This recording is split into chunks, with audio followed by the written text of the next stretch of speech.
Hi, எப்படி இருக்கீங்க? இன்றைக்கி எஸ்ஆர்மா கிச்சனில் சில்லி சிக்கன் எப்படி செய்கிறதுன்னு பார்க்கலாமா? வாங்க போகலாம்.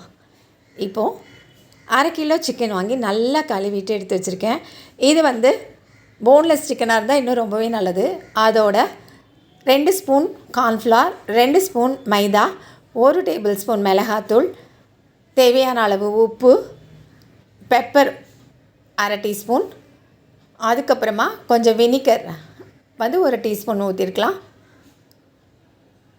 இஞ்சி பூண்டு பேஸ்ட் எல்லாம் 1 டீஸ்பூன் போட்டுட்டு நல்லா பெரட்டிடலாம். தண்ணிலாம் ஊற்ற வேண்டாம். இதுலேயே நல்லா இதுலேயே சிக்கனில் இருக்கிறது கழுவுன தண்ணியிலேயே இது நல்லா சேர்ந்துருக்கும். அதனால் எக்ஸ்ட்ரா தண்ணிலாம் ஊற்ற வேண்டாம். இப்போ ஒரு முட்டை மட்டும் உடச்சி ஊற்றிக்கலாம். ஊற்றி நல்லா கலந்து வச்சுக்கலாம். எல்லாமே சேர்ந்து நல்லா கலந்து வச்சுக்கணும். கலந்துட்டு இதை அப்படியே மூடி வச்சிடலாம். ஒரு அரை மணி நேரம் போல் அதை அப்படியே மூடி வச்சிடலாம்.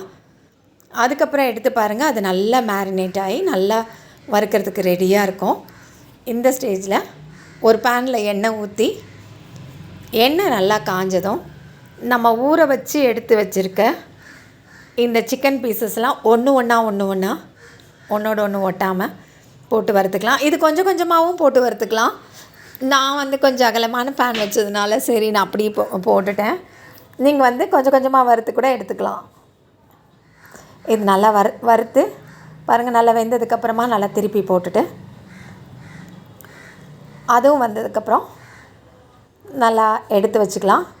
இந்த சில்லி சிக்கன் டிஃபனோட சாப்பிடவும் நல்லாயிருக்கும். இட்லி, தோசை, பூரி, சப்பாத்தியோட சாப்பிடவும் நல்லாயிருக்கும். சாதத்தோடையும் சாப்பிட்லாம். இந்த மாதிரி சைட் டிஷ்ஷாகவும் வச்சுக்கலாம். ஃப்ரைட் ரைஸ் அந்த மாதிரி கலந்த வேறு எந்த சாதத்துக்குமே நம்ம இதை சைட் டிஷ்ஷாகவும் வச்சுக்கலாம். ரொம்பவே டேஸ்ட்டாக இருக்கும். நல்ல மணமாக இருக்கும். ரொம்ப நல்லாயிருக்கும். நீங்களும் இந்த மாதிரி ஒரு தடவை ட்ரை பண்ணி பாருங்கள். பார்த்துட்டு எப்படி இருக்குன்னு கமெண்ட் பண்ணுங்கள். இதுக்கப்புறம் இப்போ எல்லாத்தையும் எடுத்து வச்சிட்டோமா? அதுக்கப்புறம் என்ன பண்ணணுன்னா, வேறு ஒரு பேனில் எண்ணெய் ஊற்றி, இந்த எண்ணெயை நான் ஊற்றிட்டேன். வேஸ்ட் பண்ண வேண்டாம்னு சொல்லிட்டு வடிகட்டி ஊற்றிட்டேன். எண்ணெய் ஊற்றிட்டு கொஞ்சம் ஒரு 7-8 பல் பூண்டு அது பொடி பொடியாக நறுக்கி நல்லா வறுத்துடணும். அதே மாதிரி ஒரு சின்ன ஒரு அங்குலம் அளவுன்னு வச்சுக்கோங்களேன், அந்த மாதிரி ஒரு இஞ்சியையும் பொடியாக நறுக்கி அதையும் போட்டு ரெண்டும் நல்ல சிவப்பாகிற வரைக்கும் நல்லா வறுத்துக்கலாம். வறுத்துட்டு அதுக்கப்புறம் பெரிய வெங்காயம் 2 எடுத்து அதை கொஞ்சம் பெருசாக வெட்டி வச்சுக்கணும். க்யூப்ஸாக வெட்டி வச்சுக்கணும். வெட்டி வச்சுட்டு அதையும் சேர்த்துக்கலாம். அதுக்கு நடுவில் பச்சை மிளகாவும் காஞ்ச மிளகாவும் போட்டுக்கலாம். பச்சை மிளகாவை 2 கீறி போட்டுடலாம் லேசாக. காஞ்ச மிளகாவும் அப்படி சும்மா வாசத்துக்கு தான்லாம் அது போட்டுக்கலாம். இந்த வெங்காயத்தை இப்போ சேர்த்துக்கலாம். வெட்டி வச்ச வெங்காயத்தை சேர்த்துக்கலாம். நல்லா வதக்கிடலாம்.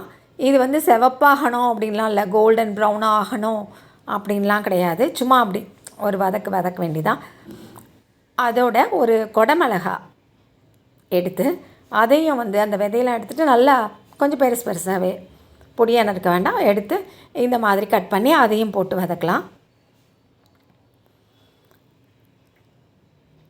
நல்லா வதங்கிட்டு இருக்கும்போது இப்போ கொஞ்சோண்டு உப்பு போட்டுக்கிட்டோன்னா அது நல்லா சீக்கிரமாகவே வதங்கிடும்ல, அதுக்காக தான் போட்டுட்டு இப்போ ஒரு வதக்கிட்டு இப்போ தேவையான சாஸ்லாம் என்னெல்லாம் போடணுன்னு பார்க்கலாம். டொமேட்டோ சாஸ் அது போட்டிருக்கேன், ஒரு 2 டீஸ்பூன் வச்சுக்கோங்க. அப்புறமா சில்லி சாஸ் 2 டீஸ்பூன். அதுக்கப்புறமா இது கூட என்ன ஊற்றணும் அப்படின்னா வினிகர், அது 1 டேபிள் ஸ்பூன்.